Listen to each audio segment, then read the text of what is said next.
Ya, sudah seperti kita sudah pernah katakan ya. Jadi basically ini satu kitab satu dan dua tawarikh ini sebetulnya originally satu kitab ya. Jadi ini bukan dua kitab seperti di dalam kanonisasi kita, tapi sebetulnya merupakan satu kitab. Sehingga kalau kita membicarakan teologi nih, ya sebetulnya ya satu dan dua itu ya boleh dijadikan satu lah ya, ini apa. Theological profile-nya itu sebetulnya satu di dalamnya, baik untuk satu tawarikh maupun dua tawarikh. Cuma ya pasal-pasal tertentu tentu kita bisa highlight ya yang ada di dua tawarikh ini secara khusus gitu. Tapi ini apa theological profile-nya sih likely akan sama seperti yang dengan kita sudah bicarakan di sebelumnya ya. Jadi apa sih sebenarnya ini Chronicles ini atau tawarikh ini kan melanjutkan cerita sejarah tentang Daud ya. Daud perjanjian ini termasuk Davidic Covenant itu ada kemiripan pasti dengan kitab-kitab sebelumnya, satu raja-raja, dua raja-raja ya. Dan kalau saudara melihat di sini kerajaan utara itu seperti kayak nggak dibicarakan lagi ya. Nah ini karena ya di dalam pikiran perspektif dari apa ini kerajaan selatan atau Yuda, ini kerajaan utara ini kan ada pemurtatan terlebih dahulu ya. Maksudnya saudara melihat itu kolapsnya pun juga terlebih dahulu di 722 BC before Christ, sedangkan kerajaan selatan kan baru di 586 ya. Lagi pula juga kerajaan utara itu terkenal dengan disebut dengan dosa Yerobeam. Mereka mendirikan apa ini tempat ibadah yang nggak pernah diatur oleh Tuhan. Ya, the sin of Jerobeam itu maksudnya adalah mereka set up sendiri tempat ibadah yang bukan Yerusalem dan mereka beribadah di sana gitu seperti kayak bikin saingan. Dan dari perspektif ini ya, Pak, teologi kerajaan selatan ya ini mereka menjelaskan mengapa akhirnya kerajaan utara itu runtuh terlebih dahulu ya, karena itu terutama ya, karena mereka nggak menaati sentralisasi cult, sentralisasi penyembahan di Yerusalem, tapi mereka mendirikan tempat mereka sendiri, dan karena itu akhirnya mereka itu collapse. Not to mention raja-rajanya juga adalah raja-raja yang tidak takut akan Tuhan. Nah, maka saudara melihat di sini penekanannya di sini ya, di dalam dua tawarikh, di dalam tawarikh ini adalah apa? Tentang kerajaan selatan, dan terutama adalah tentang kehidupan ini ya Pak, keturunan Daud gitu. Daud adalah raja yang berkenan kepada Tuhan ya, seorang yang menurut after God's own heart, menurut hati Allah sendiri, dan dia punya anak namanya Salomo, setelah itu keturunannya juga ya. Jadi di dalam kitab ini ya, di dalam kitab tawarikh, dua tawarikh ini saudara akan membaca penekanan daripada raja-raja yang apa ini yang taat kepada Tuhan, yang melakukan apa yang benar di hadapan Tuhan di mata Allah, dan yang terutama juga membawa revival ya, membawa reform, membawa reformasi ya. Ini apa itu raja-raja yang diberkati Tuhan di sini ya, seperti Asa, Yosafat, Yosia gitu ya, yang terkenal dengan reformnya gitu. Yang juga penting di sini ya, apa perbedaan penekanan dengan kitab Samuel dan kitab raja-raja, ada perbedaan perspektif di situ ya. Kalau di dalam satu tawarikh itu Daud kan jelas adalah seorang tokoh yang penting ya di dalam satu tawarikh. Dan di dalam dua tawarikh ini yang disebut dengan Beit David atau the House of David ya. Itu apa ya terjemahannya ya? Ya rumah Daud, atau lebih tepat mungkin kok diterjemah artinya itu lebih kepada keluarga Daud itu ya. Beit David, House of David itu maksudnya bukan rumahnya, bukan rumah tinggalnya, tapi the House of David, the family of David di dalam hal ini ya. Jadi rumah tangganya Daud ini ya. Di sini penting sekali di dalam dua tawarikh gitu. Nah, kalau saudara membaca di kitab raja-raja misalnya ya, di situ sejarahnya itu dilihat dari perspektif tahta ya, maksudnya political itu. Di Chronicles ini, di tawarikh itu perspektifnya itu dilihat dari temple ya, dilihat dari apa ini tempat ibadah. Kalau di raja-raja istana itu penting gitu ya, tapi di tawarikh temple yang penting di sini ya. Again, theology of temple ini penting sekali untuk Tawarikh. Jadi kalau di Raja-Raja itu bicara tentang sejarah politik ya, maka di dalam kitab Tawarikh ini yang ditekankan fokusnya itu adalah kehidupan spiritual ya, kehidupan agamawi. Nah, ini yang menentukan di dalam sejarah dari Israel ya. Nah, sehingga kita waktu membaca, ya kita mesti tahu ini apa itu penekanan. Kita sudah pernah bicara sebetulnya ya, tentang kerajaan dan temple gitu. Seperti waktu kita membicarakan dalam satu Tawarikh ini pengulangan, again secara theological profile sebetulnya nggak berbeda, tapi dengan tentu ayat-ayat yang kita bisa highlight khusus dari dua Tawarikh ya.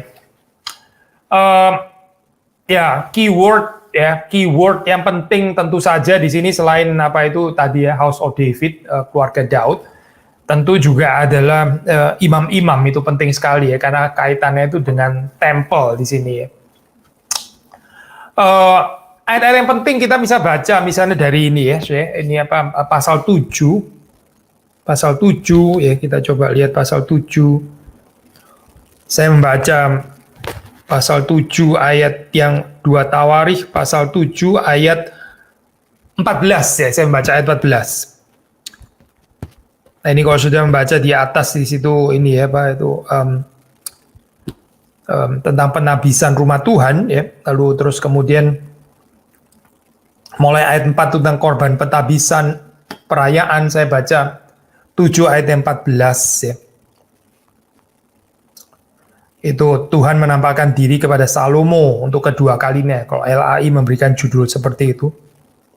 Saya baca dari 13 ya. Bila mana aku menutup langit, maksudnya ini Tuhan yang berkata ya. Bila mana aku menutup langit sehingga tidak ada hujan, dan bila mana aku menyuruh belalang memakan habis hasil bumi, dan bila mana aku melepaskan penyakit sampar di antara umatku, dan umatku yang atasnya namaku disebut, ya, ini ayat ke-14 ya, merendahkan diri, berdoa, dan mencari wajahku, lalu berbalik dari jalan-jalannya yang jahat, maka aku akan mendengar dari sorga dan mengampuni dosa mereka, serta memulihkan negeri mereka. Dan so ada teolog namanya Kleinig ya, ini Kleinig ini mengatakan seperti ini ya. Pembalasan dari Tuhan itu ya, itu neither tidak bisa dihindari, ini double negasi ya. Neither unavoidable nor absolute ya. Jadi apa ini artinya ya? Pembalasan dari Tuhan ini kan saudara melihat di dalam ayat ini kan konteksnya itu kalau ini ya Pak itu orang Israel itu berbuat jahat di hadapan Tuhan sehingga Tuhan itu murka ya, terus di sini dikatakan menahan hujan, menyuruh belalang memakan habis hasil bumi, lalu terus kemudian melepas penyakit sampar ya. Nah, ini kan berarti ada pelanggaran kan dari sisi ini ya, Israel dan rajanya gitu. Nah, Kleinig yang mengatakan seperti ini. Kleinig bilang, jadi ini pembalasan Tuhan ini bukan sesuatu yang absolut gitu ya. Juga bukan sesuatu yang unavoidable ya, yang unvermeidlich di dalam bahasa Jerman ya. Tapi itu bisa dilunakkan ya dengan apa? Itu melalui apa? Yaitu melalui kehadiran Tuhan ya yang ada di temple. Jadi temple di sini itu fungsinya ini memediasi ya, memungkinkan orang itu untuk bertobat ya. Jika manusia itu bertobat, jika orang Israel bertobat, menunjukkan pertobatan, maka ada pengampunan. Kalau mereka bertobat dan mencari pengampunan dari Tuhan, maka ada pengampunan untuk mereka. Maka di sini sudah membaca ya di ayat yang terkenal ini, dan umatku yang atas namaku disebut merendahkan diri ya. Kita sudah bahas ini di pertemuan yang sebelumnya ya, itu sudah dibahas di situ. Ya ini kata-kata kunci ya, merendahkan diri, berdoa, mencari wajah Tuhan, lalu berbalik dari jalan-jalan yang jahat ya. Maka apa? Maka Tuhan akan mendengar dari sorga dan mengampuni dosa mereka serta memulihkan negeri mereka. Jadi sudah melihat di sini apa ini Tuhan bisa murka, jelas Tuhan bisa murka ya, melepas penyakit sampar dan sebagainya seperti tadi kita baca ya. Tapi terus kemudian ada tempel. Nah, disinilah kehadiran Allah yang gracious ini ya. Kehadiran Allah yang gracious itulah ya, orang bisa mendapatkannya di sana, dan waktu Israel bertobat maka ada pengampunan untuk mereka ya. Nah, saudara bisa membaca di dalam ayat penting 7 ayat 14 itu ya, salah satu ayat yang sangat terkenal di dalam 2 Tawarikh. Yang comparable dengan ini juga 16:9 misalnya ya, 16 ayat yang ke 9 saya baca ya, saya untuk saudara. 16 ini di perjanjian Asa ya dengan Aram, 16 ayat 9 itu, karena mata Tuhan menjelajah seluruh bumi untuk melimpahkan kekuatannya kepada mereka yang bersungguh hati terhadap Dia. Yang bersungguh hati terhadap Dia. Dalam hal ini engkau telah berlaku bodoh, oleh sebab itu mulai sekarang ini engkau akan mengalami peperangan. Ya. Jadi kita sudah pernah mengatakan bahwa ini Tawarikh ini berbeda dengan Deuteronomistische ini Geschichte gitu, maksudnya ini ya kitab seperti raja-raja gitu. Ada ada cerita tentang pengampunan ya, Tuhan yang bisa dilunakkan hatinya dan sebagainya, typical ini ya, itu priestly sebetulnya gitu. Tawarikh lebih ke arah sana. Tapi ini bukan berarti terus nggak ada ini loh, saya bukan nggak ada hukum tabur tuai sama sekali ya, bukan itu maksudnya. Bukan nggak ada sama sekali deeds consequence nexus atau connection di dalam Tawarikh, bukan berarti seperti itu. Karena seperti saudara membaca dalam bagian ini, saya pikir cukup jelas ya, bahwa ya kalau ada pelanggaran seperti itu ya Tuhan bisa menyatakan murkanya gitu, seperti kita baca di sini ya. Sebab itu mulai sekarang ini engkau akan mengalami peperangan ya. Engkau akan mengalami peperangan ya, demikian perkataan Tuhan. Nah, tadi kita membaca 2 ayat mungkin katakan paling penting ya di dalam Tawarikh, tapi juga bisa ada ini chapter-chapter, ini chapter ya, bukan lagi ayat tapi pasal gitu ya. Ya, selain pasal 7 yang tadi kita sudah baca ayat 14-nya itu tentu penting sekali ya. Basically pasal-pasal yang penting itu adalah yang mencatat reformasi yang dilakukan oleh raja-raja yang takut akan Tuhan, yaitu merupakan bagian yang penting. Nah, salah satunya tentu adalah reformasi dari Yosia itu ya, di dalam pasal 34 kalau saudara baca itu kan sangat terkenal, yaitu di dalam Old Testament scholarship ini rumit sekali perdebatannya sebetulnya ya, tapi saya juga nggak rasa perlu untuk menjelaskan bagian itu kepada saudara. Tapi di sini 2 Tawarikh 34 ya, kalau saudara membaca di situ ada pembaharuan yang dilakukan Yosia di sini ya. Ini termasuk pasal yang sangat penting di situ ya. Kalau saudara mau baca dari ayat 8 dan seterusnya itu kitab Taurat ditemukan kembali ya. Kitab Taurat ditemukan kembali ya. Jadi ini bagian yang penting. Intinya apa, saya? Intinya adalah di sini melihat masih ada keturunan Daud yang hidup itu takut akan Tuhan ya. Jadi ini kan cerita bagaimana Davidic Covenant ya, yang sudah dikatakan itu jalan terus sebetulnya. Termasuk juga melalui raja-raja yang adalah keturunan Daud, tapi terus kemudian ini ya despite akhirnya kerajaan selatan itu jatuh juga ke pembuangan, tapi setidaknya dari perspektif Tawarikh ini ada raja-raja yang tetap di dalam hal ini ya, mereka itu menghargai kemuliaan Allah gitu.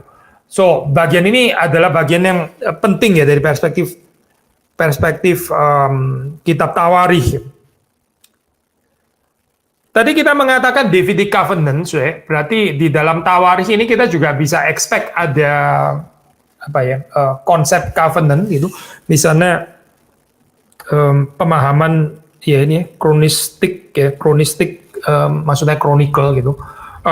Pemahaman Tawarikh yaitu seperti pasal 15 ya. Pasal 15 kita membaca di sini ya.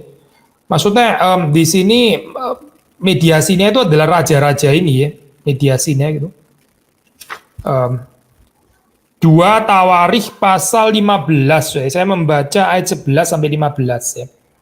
Again ini cerita tentang Asa, pembaharuan oleh Asa ya. renewal, reformasi, saya membaca ayat 11. Pada hari itu mereka mempersembahkan kepada Tuhan 700 lembu sapi, 7.000 kambing domba dari jarahan yang mereka bawa pulang. Mereka mengadakan perjanjian, ya, covenant, perjanjian untuk mencari Tuhan Allah nenek moyang mereka dengan segenap hati dan jiwa. Ya. Mengadakan perjanjian mencari Tuhan, ya, dengan segenap hati dan jiwa. Lalu terus kemudian 13, setiap orang, baik anak-anak atau orang dewasa, laki-laki atau perempuan, yang tidak mencari Tuhan Allah Israel harus dihukum mati. Either orangnya jelaskan ya saya di sini ya. Yang tidak mencari Tuhan Allah Israel harus dihukum mati. Mereka bersumpah setia kepada Tuhan dengan suara yang nyaring, dengan sorak-sorai, dan dengan tiupan nafiri dan sangkakala. Seluruh Yehuda bersukaria atas sumpah itu, karena dengan segenap hati mereka bersumpah setia, dan dengan kehendak yang bulat mereka mencari Tuhan. Tuhan berkenan ditemui oleh mereka dan mengaruniakan keamanan kepada mereka di segala penjuru. Ya. Perhatikan konsep covenant di sini. Lalu kita membaca di dalam pasal yang ke-23, ayat yang ke-16. Ya, 23 ayat 16 saya bacakan untuk saudara sekalian. 23 ayat 16. Kemudian Yoyada mengingat perjanjian antara dia dengan segenap rakyat dan raja bahwa mereka menjadi umat Tuhan. Ya, masih ada yang lain, misalnya dalam pasal 29, pasal 34 ya. Tapi intinya ini adalah apa, saudara? Saudara mendapati di sini tipikal ini ya, Pak, kronistis apa ini pemahaman konsep covenant itu menurut teologi Tawarikh itu, di mana posisi atau peran dari raja ini sangat penting ya. Karena raja inilah yang akan menjaga, maksudnya ini bergantung kepada raja ini loh. Raja ini menjaga covenant dengan Tuhan atau merusaknya gitu. Kalau raja ini merusaknya ya sudah seluruh rakyat akan ikut gitu. Tapi kalau raja ini memelihara ya perjanjian itu ya, maka seluruh rakyat juga akan diberkati bersamaan dengan itu. Jadi mediasi dari raja ini penting. Kenapa sih? Karena ini melanjutkan cerita mediasi Raja Daud ya. Davidic Covenant ya. Tapi juga Davidic Kingdom ya. Tapi perspektifnya sekali lagi di sini adalah perspektif temple ya. Nah, kalau sudah membaca di dalam bagian agak awal, misalnya di dalam pasal 6 ya, di situ kan jelas ini pendasarannya ya, bahwa raja-raja ini kan melanjutkan cerita dari Daud ya. Daud yang menurut kehendak hati Tuhan. Daud sendiri itu sekali lagi seperti kita sudah pernah baca ya, disebut a man after God's own heart. Seperti kita sudah pernah bahas ya, ini apa, sebelumnya kita jangan salah mengerti bahwa seolah-olah kita terus mencari ya kira-kira virtue atau kebaikan apa yang ada pada Daud yang nggak ada pada Saul gitu ya. Seperti kayak kita mendasarkannya kepada kesalehan manusia instead of kesetiaan Allah, instead of belas kasihan Allah, instead of kedaulatan Allah ya. Kita sudah pernah bahas ya, kalau sudah nggak lupa ya, bahwa sebetulnya Daud juga boleh dikatakan nggak lebih baik daripada Saul. Lalu kenapa disebut a man after God's own heart? Ya karena Tuhan yang memilih dia gitu. Jadi ini bicara tentang pilihan sebetulnya ini ya. Nah, so itu apa, doktrin reform tentang pilihan itu memang kita nggak bisa cari di setiap ayat gitu ya. So ibaratnya itu di setiap pasal dari Kejadian sampai Wahyu selalu bicara tentang predestinasi terus ya, tidak memang gitu ya. Tapi salah kalau mengatakan bahwa teologi pilihan itu asing untuk Alkitab. Alkitab nggak pernah mengajarkan tentang theology of election. Sudah pasti salah, sudah gitu. Karena kita membaca di dalam beberapa ayat ya, di dalam beberapa pasal itu bagian jelas sekali konsep pilihan ya. Meskipun kita nggak mengatakan setiap pasal di dalam Alkitab itu bicara tentang predestinasi, ya, memang tidak. Gitu. Kita membaca misalnya di dalam 2 Tawarikh pasal 6 ya, sudah mendapatkan konsep pilihan di situ ya. 2 Tawarikh pasal 6. Kita membaca ayat yang ke-5 ya. Sampai 11. Ini Tuhan ya, yang perkataan Tuhan, sejak aku membawa umatku keluar dari tanah Mesir, tidak ada kota yang kupilih di antara segala suku Israel untuk mendirikan rumah di sana sebagai tempat kediaman namaku. Dan tidak ada orang yang kupilih untuk menjadi raja atas umatku Israel. Tetapi kemudian aku memilih Yerusalem sebagai tempat kediaman namaku dan memilih Daud untuk berkuasa atas umatku Israel. ketika Daud ayahku ini bermaksud mendirikan rumah untuk nama Tuhan, Allah Israel berfirmanlah Tuhan kepadanya, engkau bermaksud mendirikan rumah untuk namaku, dan maksudmu itu memanglah baik. Hanya bukanlah engkau yang akan mendirikan rumah itu, melainkan anak kandungmu, yaitu dalam ini Salomo ya, yang sedang berkata di sini, anak kandungmu yang akan lahir kelak, dialah yang akan mendirikan rumah itu untuk namaku. Demikian perkataan Tuhan. Jadi Tuhan telah menepati janji yang telah diucapkannya. Aku telah bangkit menggantikan Daud ayahku dan telah duduk di atas takhta kerajaan Israel seperti yang difirmankan Tuhan. Aku telah mendirikan rumah ini untuk nama Tuhan Allah Israel dan telah menempatkan di sana tabut yang memuat perjanjian yang telah diikat Tuhan dengan orang Israel. Perhatikan di sini yang saya mau tekankan di sini adalah ini ada double election ya di sini ya. Ada double election. Ini seperti saya mengutip perkataan dari Georg Steins ya di sini ya. Maksudnya ini ahli perjanjian lama khususnya tentang kitab Tawarikh ini, dia mengatakan tentang double election di sini. Yang pertama yaitu pemilihan Yerusalem, kota Daud ini ya, Yerusalem, dan pemilihan Daud ya, pemilihan Daud. Dua-duanya sudah membaca di situ kan, bicara tentang pilihan di sini ya. Nah, menarik bahwa di sini konsep pilihan ini dilihat itu, atau bahkan bukan cuma konsep pilihan ini, tapi seluruh cerita raja-raja ini ya, itu sebetulnya dilihat dari perspektif tempel ya. Tempel itu sekali lagi ya, penting sekali untuk kitab Tawarikh. Nah, kita bisa tentu mengaitkan ini dengan perjanjian baru ya, kita tahu baik itu mediasi dari Daud ya, type Daud sebagai tipologi, sebagai types itu menunjuk kepada Kristus, dan Yerusalem ya, kota suci itu, bahkan tempel itu sendiri kita tahu juga menunjuk kepada Yesus Kristus ya, yang dipilih. Nah, kita membaca karena ini berkaitan dengan tempel, maka ada motif yang hadir juga, God's presence ya. Itu kavod ya, ini kemuliaan Allah ya, kemuliaan Yahweh. Ini menyatakan God's gracious presence ya, God's gracious presence. Seperti saudara baca misalnya di dalam pasal yang ke-7 ya, tadi kita membacakan pasal ke-6 ya ini. Terus kemudian masih di dalam pasal 6 ada doa Salomo. Lalu kemudian pasal 7, ini kita membaca ya, pasal 7. LAI di situ memberikan judul api turun dari langit dan ada nyanyian syukur. Saya baca dari ayat 1 saya. Setelah Salomo mengakhiri doanya, api pun turun dari langit memakan habis korban bakaran dan korban-korban sembelihan itu. Dan kemuliaan Tuhan, ya, kavod Yahweh, memenuhi rumah itu. Para imam tidak dapat memasuki rumah Tuhan itu karena kemuliaan Tuhan memenuhi rumah Tuhan. Ketika segenap orang Israel melihat api itu turun dan kemuliaan Tuhan meliputi rumah itu, berlututlah mereka di atas lantai dengan muka mereka sampai ke tanah lalu sujud menyembah dan menyanyikan syukur bagi Tuhan. Sebab ia baik, bahwasannya untuk selama-lamanya kasih setianya. Menarik ayat ini. Kalau saudara baca di situ ya, ini pemandangan kemuliaan Tuhan ini ya bukan sesuatu yang pleasant terus terang gitu ya.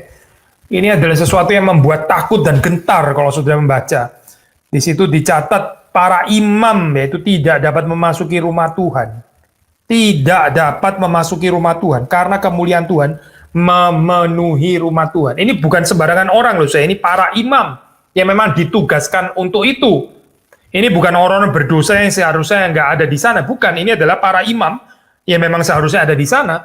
Tapi para imam pun nggak bisa memasuki rumah Tuhan. Karena apa? Karena kemuliaan Tuhan memenuhi rumah Tuhan. Ya.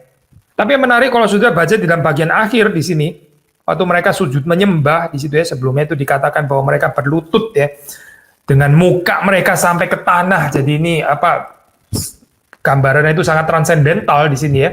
Allah yang maha mulia itu. Tapi terus kemudian yang menarik waktu mereka menyembah dan menyanyikan syukur, kalimatnya adalah sebab ia baik, bahwasannya untuk selama-lamanya kasih setianya. Nggak bisa lebih paradoksikal lagi ya sudah. Kemuliaan Tuhan yang menakutkan itu ya. Dan di sini atribut yang keluar adalah Tuhan itu baik dan Dia itu kasih setianya selama-lamanya. Saudara perhatikan prinsip ini ya. kasih setia dan kebaikan Tuhan itu bukan tanpa kemuliaan ya. Kemuliaan Tuhan itu bukan tanpa kebaikan dan kasih setianya. Kalau saudara mengerti prinsip ini ya, kehidupan kita itu berbahagia. Gitu. Kalau kita memikirkan tentang kemuliaan ya, kemuliaan kekudusan, tapi nggak ada kebaikannya, nggak ada kasih setia ya. Nah, kita akan dipenuhi dengan spirit ketakutan seorang Buddha. Akhirnya kita nggak melihat cinta kasih Tuhan, tapi kita dipenuhi dengan ketakutan. Nanti kalau Tuhan murka bagaimana? Gambarannya itu ketakutan terhadap penghukuman Tuhan. Ya. Nggak ada relasi cinta. Tapi sebaliknya kalau kita hanya ada pasal kebaikan dan kasih setia Tuhan, tapi kita nggak mengerti kemuliaan, kekudusan Tuhan, ya itu pasti bukan kebaikan yang di dalam Alkitab. Itu bukan gambaran kasih setia Tuhan yang asli. Itu penyelewengan. Sudah kadang-kadang perhatikan ya, banyak lagu kontemporer gitu, saya nggak mau menggeneralisasi, tapi banyak tidak sedikit yang pasti ya, lagu kontemporer itu bicara tentang kebaikan Tuhan, ya Tuhan itu baik, ya kebaikanmu, dan sebagainya. Kata-kata baik itu seperti diulang-ulang terus.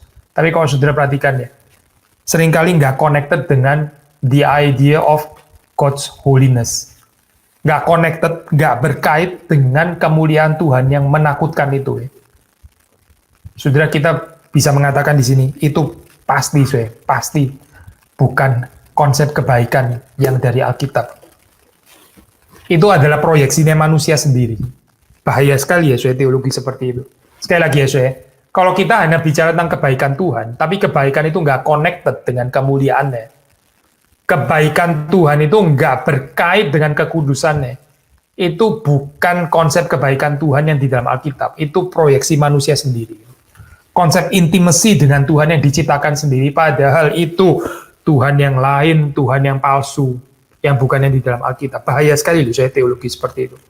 Tentu nggak kalah bahaya juga kalau kita hanya bicara kemuliaan Tuhan, kekudusan, tapi kita nggak pernah mengerti apa ini namanya kebaikannya atau kasih setianya. Another problem tentu saja. Nah, saudara melihat di sini ya, apa yang dikatakan di sini termasuk oleh siapa ini tadi ya, oleh siapa, Georg Steins ya, Georg Steins mengatakan bahwa ini loh kemuliaan Allah itu ya menyatakan God's gracious presence, God's presence yang gracious ya. Itu seperti kita sudah pernah ngomong, Johann Sebastian Bach itu sangat tertarik ya dengan kitab Tawarikh ini sampai dia bikin anotasi di dalam Bible komentarinnya gitu karena dia sangat tertarik dengan konsep ini. Ya, terutama waktu ada kaitan pembicaraan tentang musicians juga ya. Nanti kita akan masuk ke bagian itu ya, musicians. Tapi sebelumnya kita mau bicara tentang ini ya, tentang temple sekali lagi gitu. Jadi di dalam temple ini apa sih selain ada God's gracious presence, God's glory dan sebagainya. Nah, karena God's glory itu dikaitkan atau dimengerti sebagai God's gracious presence, maka kita bisa melihat bahwa melalui ibadah atau melalui temple ini ya, bagi orang Israel, bagi umat Israel, itu ada continuous possibility ya. Ada continuous possibility untuk mendapatkan pengampunan Tuhan. Menarik ya konsep ini ya. Sekali lagi ya, justru kan ada temple ya, Tuhan yang harusnya murka karena pelanggaran bangsa Israel ya. Karena rajanya juga bisa melanggar gitu ya. Tapi itu Tuhan itu bisa dihampiri ya. Tuhan itu bisa didekati ya. Lalu di sana seorang itu bertobat dan mencari pengampunan Tuhan, tersedia pengampunan. Tapi pengampunan itu bukan tanpa tempel, Saudara perhatikan ya. Pengampunan ini bukan tanpa tempel. Karena apa, Karena di tempel itulah pengampunan Tuhan itu dinyatakan. God's gracious presence itu melalui tempel dan bukan tanpa tempel. Kita membaca di dalam ini ya, 2 Tawarikh 7 ya, ayat yang ke-13, ayat yang ke-16 tadi ya. 13 tadi 14 kan kita sudah baca ya, 13 14. Sebetulnya kita bisa baca terus sampai ayat yang ke-16 ya. Saya baca mulai 14 lagi deh ya. Tadi kita sudah baca 13 14. Saya baca yang 13 tadi mengatakan tentang ini ya, Tuhan itu bisa melepas penyakit sampar dan sebagainya. Tapi terus kemudian 14, dan umatku yang atas namaku disebut merendahkan diri, berdoa dan mencari wajahku, lalu berbalik dari jalan-jalan yang jahat, maka aku akan mendengar dari sorga dan mengampuni dosa mereka, serta memulihkan negeri mereka. Sekarang mataku terbuka dan telingaku menaruh perhatian kepada doa dari tempat ini. Perhatikan ya. Sekarang mataku terbuka dan telingaku menaruh perhatian kepada doa. Saya tekankan ya, dari tempat ini. Dari tempat ini. Apa saya? Tempel maksudnya itu. Sekarang telah kupilih dan kuduskan rumah ini, supaya namaku tinggal di situ untuk selama-lamanya. Maka mataku dan hatiku akan ada di situ sepanjang masa. Jadi mengapa sih saya untuk orang Israel itu tempel itu penting sekali ya saya? Karena tanpa tempel itu exile itu nggak ada tempel kan saya? Waktu di exile pembuangan kan nggak ada tempel ya. Apa jadi? Terus kalau nggak ada tempel itu berarti apa gitu? Ya ini saya, ini yang terancam itu adalah cerita pengampunan Tuhan ini terus bagaimana setelah itu? Maka di dalam exile itu orang Israel itu juga bergumul. Sebenarnya Tuhan ini membatalkan atau bagaimana ya? Ini di covenant ini jalan terus atau berhenti sebetulnya gitu kan. Kita sudah pernah bahaskan ya, ada ambivalensi di dalam teologi perjanjian lama, seperti ada tension gitu ya, ada creative tension, ada paradoxical concept gitu. Satu suara mengatakan ya seperti kayak terhenti, terganggu ya. Jadi janjinya Nathan ini seperti kayak dipolemisasi gitu. Tapi sisi yang lain juga menyatakan ini somehow jalan terus gitu ya. Jadi ada dua suara ini gitu. Kita sudah pernah bahas bagian ini ya, Soe. Tapi kalau sudah membaca di sini ya, tempel itu penting karena apa, Soe? Karena melalui ini ya, melalui tempat kehadiran yang khusus ini, Tuhan itu memberikan pengampunannya. Jadi yang disebut dengan divine grace itu, Soe, itu ya itu adalah melalui tempel, bukan tanpa tempel. Nah, sekarang kita percaya bahwa penggenapan daripada tempel itu tentu saja adalah pribadi Yesus Kristus. Pribadi Yesus Kristus itulah sebetulnya penggenapan daripada tempel. Tapi ini terus kemudian bukan berarti kita jadi ini ya apa itu low view terhadap rumah Tuhan atau rumah ibadah. Memang kita tidak apa ya mengkultuskan di dalam pengertian yang tahayul, superstitious sampai maksudnya dalam arti saudara nggak bakal pernah bisa berdoa kalau nggak di gedung gereja gitu ya. Ya tidak, Pak, itu namanya mengkultuskan di dalam pengertian yang apa superstitious gitu ya. Tapi kita juga jangan jatuh kepada konsep low view of house of God ya. Kalau kita bilang itu ya yang penting kan percaya kepada Tuhan. Terus Yohanes 4 juga mengatakan bukan di gunung ini atau gunung itu gitu kan ya. Berarti sudah selesai dong urusan tempel. Ya saudara ada betulnya waktu mengatakan urusan tempel itu selesai, ada betulnya lah dalam hal ini, karena Yesus sudah menggenapinya betul. Tapi ini bukan berarti terus kemudian kita jadi pikir nggak ada lah yang namanya Tuhan hadir secara khusus itu ya, nggak ada lah, semua tempat sama saja gitu ya, mau di atas meja biliar lah, atau di kolam renang lah, atau di pasar tempat orang jualan sayur, atau di di gereja lah, atau di mana, atau di WC-nya gereja lah, atau di sanctuary-nya gereja, semua sama saja gitu ya. Karena apa ya? Karena Tuhan Maha Hadir dan sebagainya. Saya pikir ini konsep yang kebablasan deh, itu waktu kita merenungkan seperti itu. Sekali lagi ya, kalau kita melihat di dalam perjanjian lama ya, tempel itu penting karena Tuhan itu hadir di sana itu secara khusus ya. Tuhan hadir secara khusus dan Tuhan itu menyatakan pengampunan ya, His gracious presence itu bukan tanpa rumahnya, bukan tanpa tempel. Nah memang di dalam perjanjian lama betul ya, itu kristologi belum jelas, betul, saudara betul kalau mengatakan seperti itu ya. Gak sejelas seperti di dalam perjanjian baru ya, kalau di dalam perjanjian baru itu jelas gitu ya, di dalam hal ini ya, itu Yesus Kristus, tempel itu adalah Yesus Kristus. Tapi saya mau menunjuk kepada, kalau boleh mengaitkan dengan ini ya, profil teologi dari Lukas misalnya. Nah Lukas itu menarik, saya berbeda dengan penginjil yang lain, maksudnya penulis Injil yang lain. Lukas itu yang boleh dikatakan yang paling less critical ya terhadap tempel. Cerita Lukas itu dimulai dengan tempel dan diakhiri dengan tempel. Ini jadi kedatangan Yesus Kristus itu di dalam perspektif Lukas, teologi Lukas itu bukan a broken temple. Nah, saudara nggak mendapati ini di dalam profil teologi Matius misalnya ya. Kalau Matius akan mengatakan kedatangan Yesus Kristus itu tidak abrogate Taurat gitu kan ya. Saudara membaca di dalam pasal 5 kan dikatakan seperti itu ya. Yesus datang bukan untuk, sekali lagi, Yesus datang bukan untuk meniadakan Taurat, melainkan untuk menggenapinya gitu. Nah, itu kalau Matius lebih concern dengan kontinuitas Taurat gitu kan di dalam hal ini. Gitu.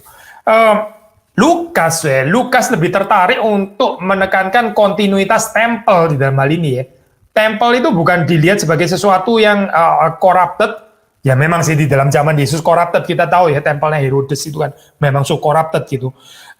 Yesus sendiri mengatakan ya ini rubuhkan ini bait Allah ini dan aku akan mendirikannya dalam 3 hari. Jelas sekali dari perspektif Injil dikatakan yang dimaksud itu adalah tubuhnya sendiri kan di dalam dia yang menggantikan tempel itu.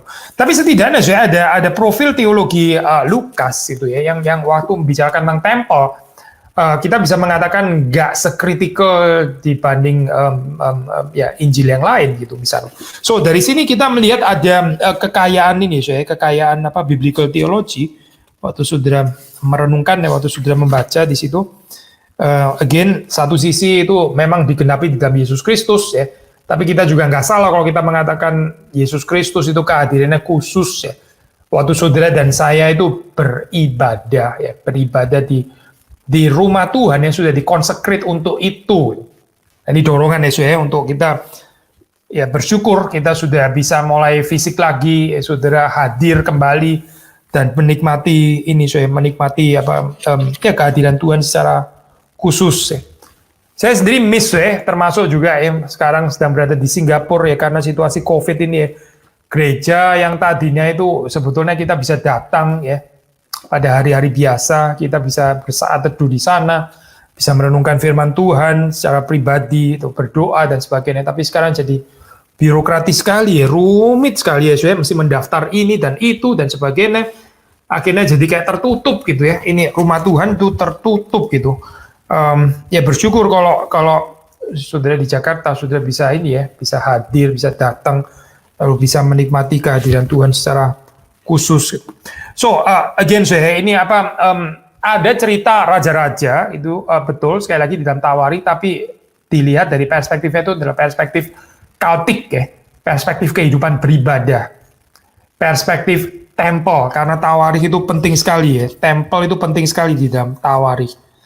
Lalu ada konsep yang seperti kita sudah katakan sekali lagi ini pengulangan, konsep ini ya menarik kalau kita melihat di dalam Tawari. Itu bukan cuma imam-imam ya. Jadi ini gini mediasinya ini banyak ya. Konsep mediasi di dalam Perjanjian Lama itu banyak gitu.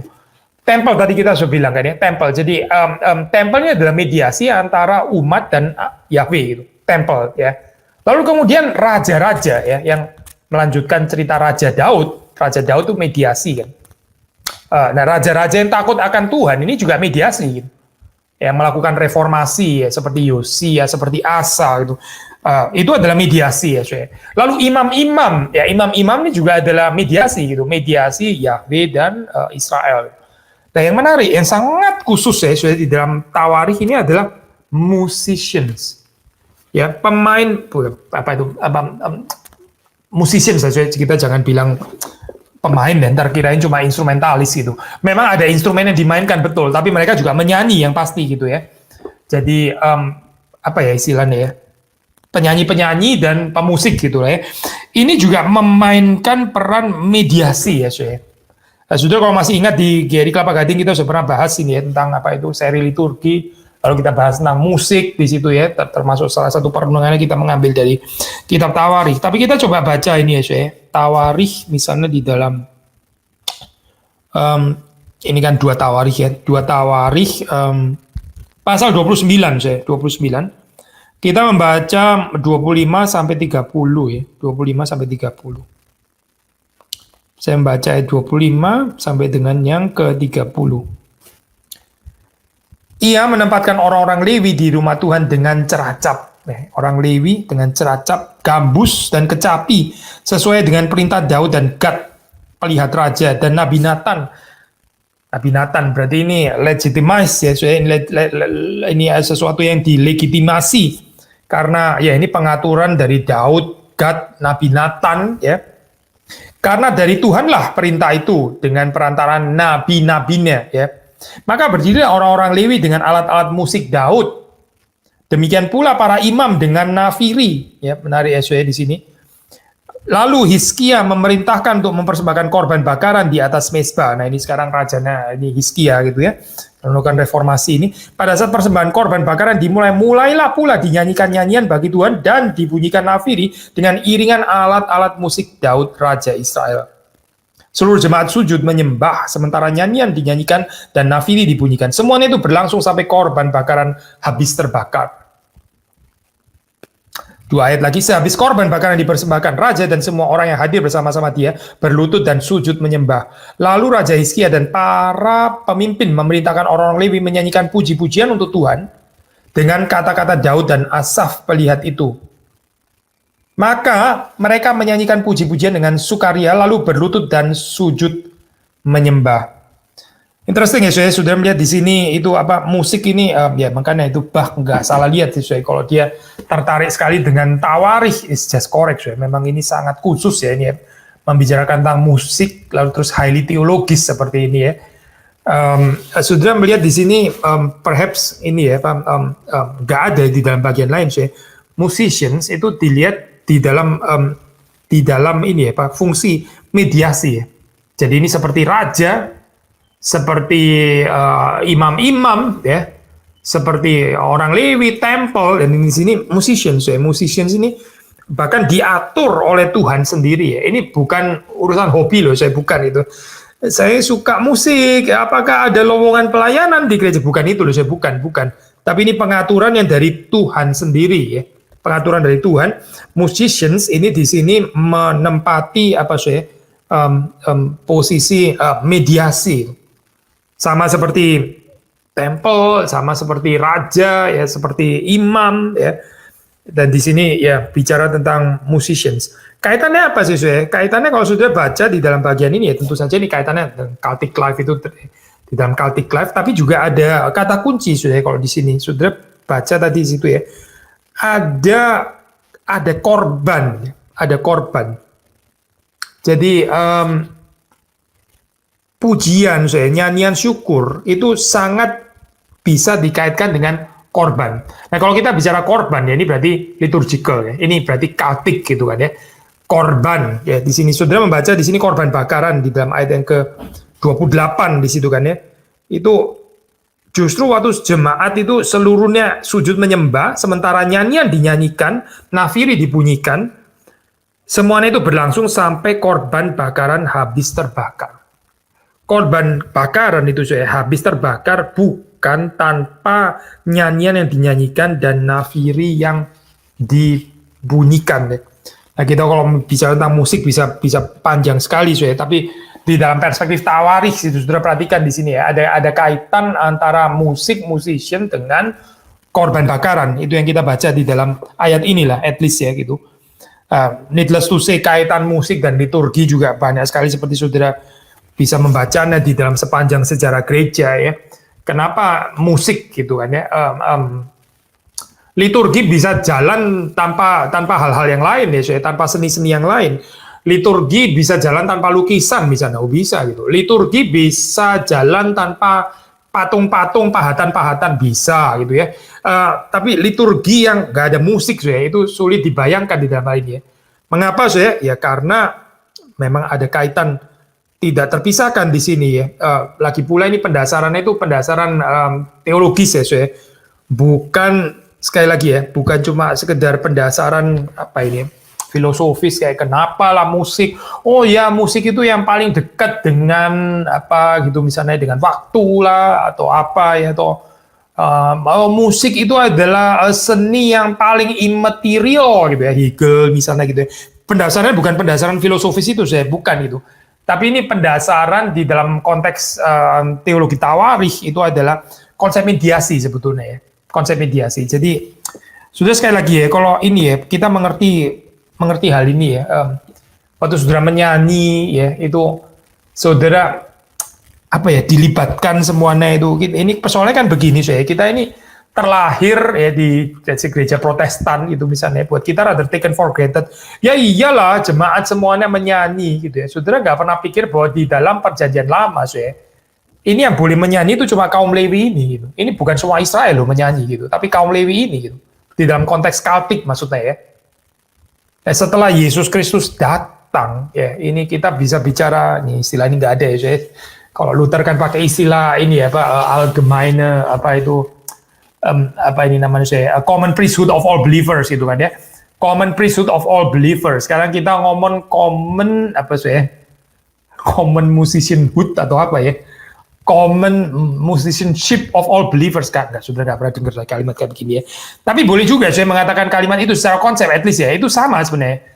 Kan common priesthood, maksudnya apa saya? Ya di dalam perjanjian lama, priest itu cuma beberapa orang, saya bukan semua orang Israel itu imam. Yang disebut imam itu cuma orang-orang pilihan ya. Yang disebut musicians itu juga cuma orang-orang pilihan, saya. Gak semuanya harusnya boleh menyanyi gitu. Cuma ya ini musikus-musikus ini saja yang ditunjuk ini ya, yang memang dikhususkan untuk ini. Cuma mereka saya yang boleh ini ya sembari korban itu terbakar dan mereka yang menyanyi. Ya tapi waktu Yesus Kristus datang ya.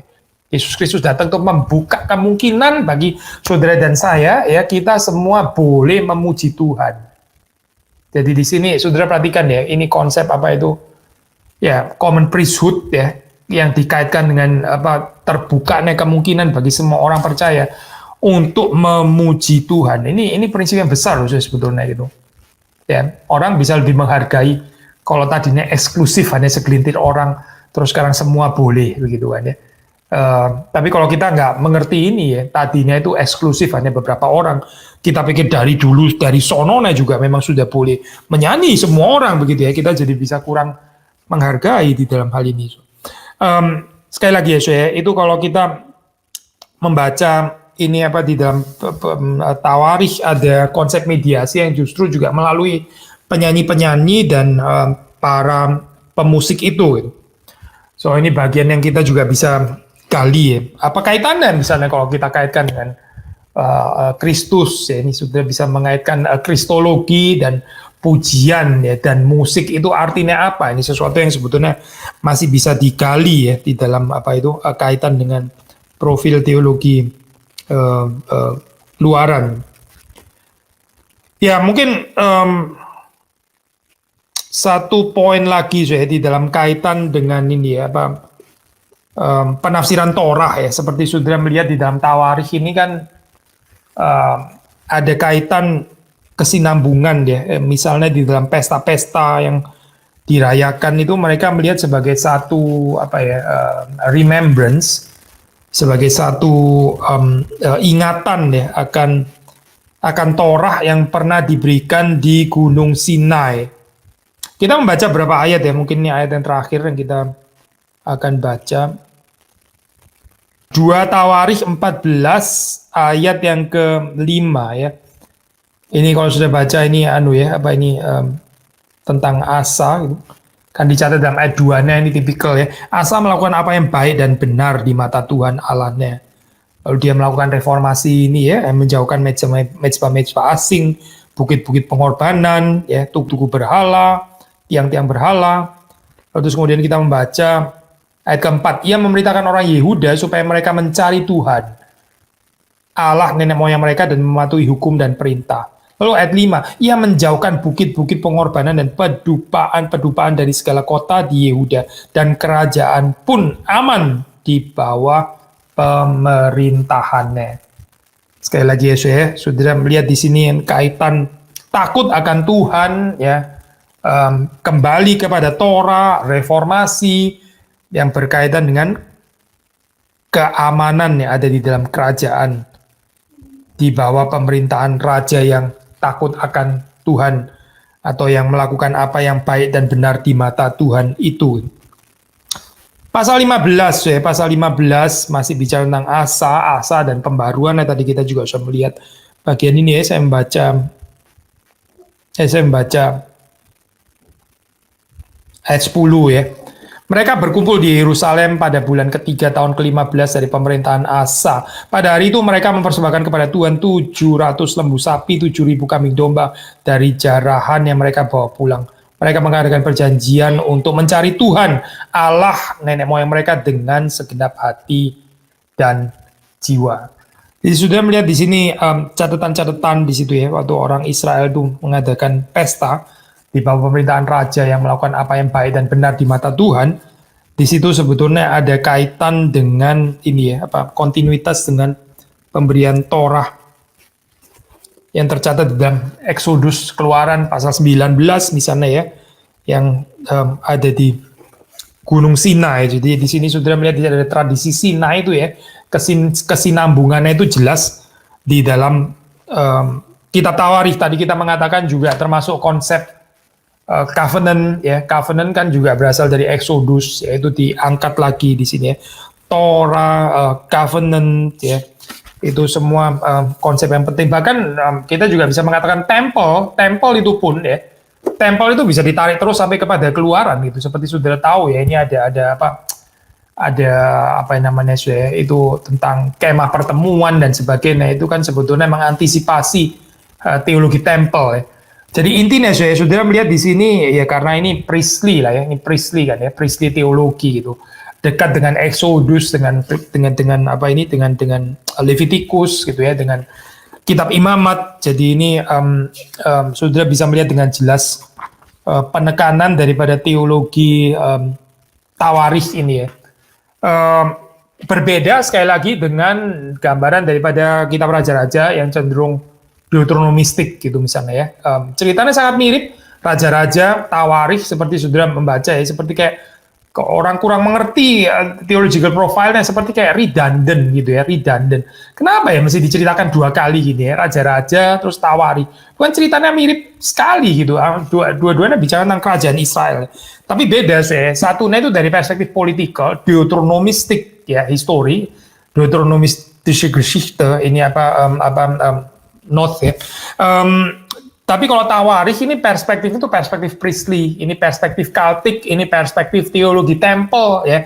Jadi operate dengan dengan dua perspektif yang berbeda sebetulnya, dan ya again saling melengkapi sebetulnya ya, satu dengan yang lain. Demikian pembahasan PA pada malam hari ini. Mari kita masuk di dalam doa. Tuhan, kami bersyukur kami bisa menikmati firman Tuhan. Kiranya kalau ada yang kami belum mengerti, Tuhan terus memberi kepada kami pencerahan, kesempatan untuk kami bisa semakin mengerti, dan dengan semakin mengerti kitab-kitab di dalam kitab suci ini, baik perjanjian baru maupun perjanjian lama, kami sekali lagi boleh semakin mengenal Engkau, kami semakin beribadah kepada Tuhan, hidup semakin mengasihi Tuhan, semakin takut kepada Tuhan, memberi segala kemuliaan kepada Tuhan. Terima kasih Tuhan untuk malam hari ini. Kami menyerahkan sisa hari ini di dalam berkat Tuhan. Daripada kami istirahat dan bangunkan kami esok hari untuk kembali bisa beraktivitas demi kemuliaan nama Tuhan.